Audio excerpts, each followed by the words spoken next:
So would you say that the English language development program makes education accessible for the English language students? I would say it is accessible, but the teacher has to be trained and very aware of the difference between just English language arts and ELD standards. They have to be very aware that there's two separate sets of standards, even though they look alike.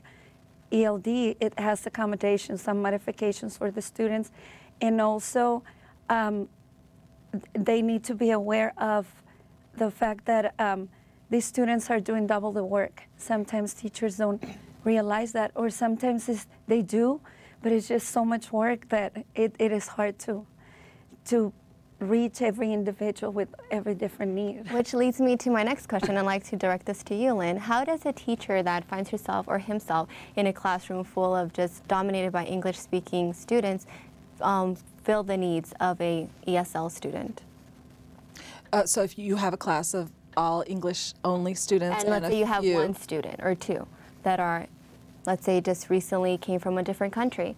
So how would a teacher meet those needs?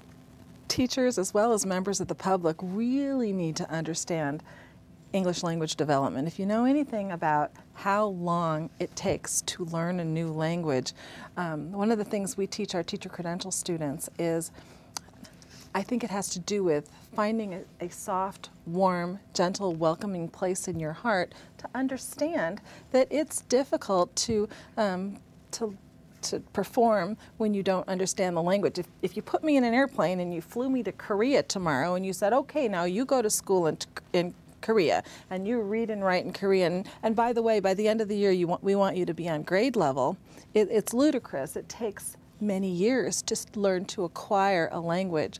As teachers, there are many things we can do to welcome our students, to make them comfortable, to make accommodations, modify instructions, modify assessments so that they are fair to students. It's very regrettable that we have schools around the district, around the nation, that are in danger of being reconstituted. That means if their school doesn't make adequate yearly progress, that all the teachers in the school and the administrators can just be fired, and the idea is then they'd bring in a fresh batch. In some cases, a large majority of the students in the school are English language learners, so they're still acquiring the language, and it's sort of silly to assume, oh yeah, well if the teachers were just teaching better, then they could all be on grade level, they'd all be proficient. But when you look at the test scores, maybe they're just below basic or at the basic level of proficiency, and it's an understanding that acquiring a new language takes time. And I'm afraid that not everybody has that understanding. You brought up a really good point, like standardized testing and like the pressure that that falls behind these tests. And is it an accurate form of measuring a student's learning ability? Well, if I gave you a test in Korean next week and I wanted to know, could you, do you know sequencing, do you know main idea, do you understand cause and effect, and can you make inferences, you might fail that test in Korean. But maybe you're just great at understanding those deep concepts and you just don't happen to have the vocabulary to express it. So there are a lot of issues about fair assessment that we haven't done a good job of addressing. What about whether it reflects the way a teacher is teaching inside a classroom? Could you rephrase that? Like, do you feel that there's a lot of pressure that, you know, sometimes these tests tend to reflect whether a teacher, oh, yeah, is meeting? I have a dear friend who's a teacher at a local school in the LA Unified School District, and she says, you know, every 6 weeks they take periodic assessments, and then at the faculty meetings, the teachers get together in their grade levels, and everybody's test scores are there for inspection. And she said it's real tricky, because if teacher A is getting higher scores than teacher B or teacher C, then they look better, but it could very well be that teacher A has the gifted cluster and, you know, teacher B has a bunch of below basic. Well, these are terms that we use to describe our English learners. based on their proficiency in a bunch of different areas. And so, of course, the assessments are probably invalid because they're not, you know, the students don't understand the language in some cases. Yeah. So how has the focus in standardized testing as a means of assessment changed the classroom environment? Anna? I think it just puts a lot of pressure on everybody. It puts a lot of pressure on the teacher and on the students. And like Lynn just said, it's not really reflective of the teaching. It's more reflective of the makeup of the class sometimes. For example, LA Unified, we have we follow master plan. In master plan, according to master plan, we cluster the students according to language ability.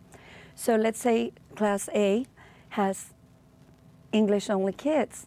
Class B may have some kids that are fluent, and then the higher levels, which are 4 and 5, and then we have another class with 3s and 4s. But then we have this class that has all the ones. We call them ELD ones, that it's mostly newcomers or first generation in school. You know, they might have been born in the United States, but they're the oldest sibling, and at home they only speak Spanish.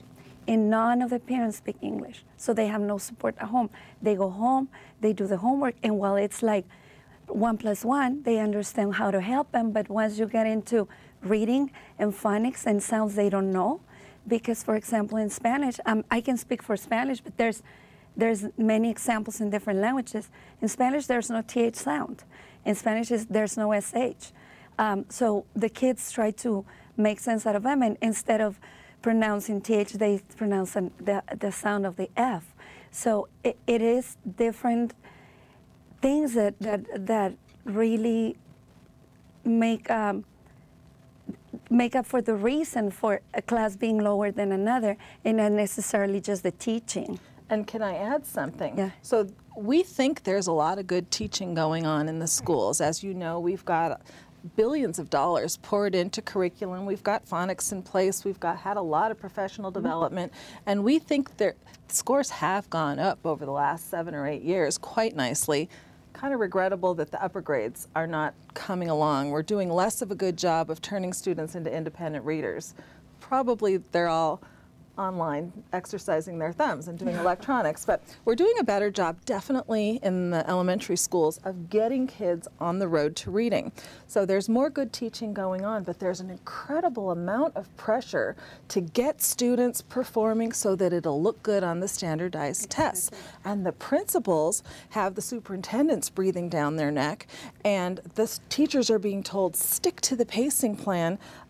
I know someone who was at the beginning of the school year, to make all her English learners feel comfortable, they were doing some welcoming activities and getting to know you, and she had many newcomers who were new to the U.S., and so oh, where are you from? They were coloring flags of where the country where their parents were from.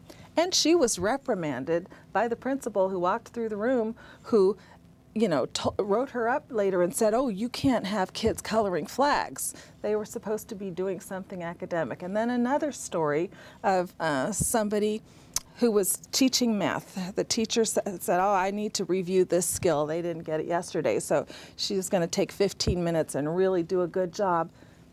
Once again, the principal came through the room.